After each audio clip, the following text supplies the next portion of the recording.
Hi, Andrew Fiery with MarineMax Baltimore, checking out a brand new 2020 230 SPX Sea Ray. We're starting back here on the swim platform with our beautiful power plant of a Mercury 250 horsepower outboard. Moving forward, we're going to see a beautiful ski pylon for all your water activities, whether it's towing, tubing, skiing, you name it, you have it.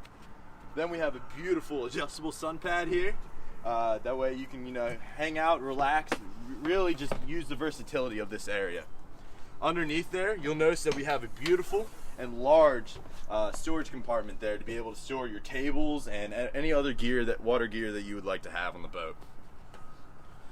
As we move further into the boat, you'll notice that there's tons of room here to be able to just entertain and relax. You're not impeding anybody's area and really just enjoying the space that you have.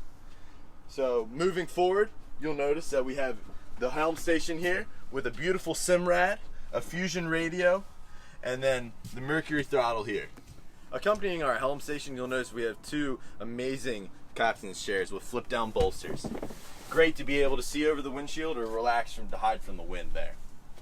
Moving slightly forward, you'll notice that we have a head unit with a pump out as well. Finally, up in the bow, you'll notice we have great seating area all the way throughout to be able to be comfortable in this bow. So check out our brand new 2020 230 Sea Ray. Come down, check us out at our store, check out our website and our YouTube and Facebook page. Hope to see you on the water.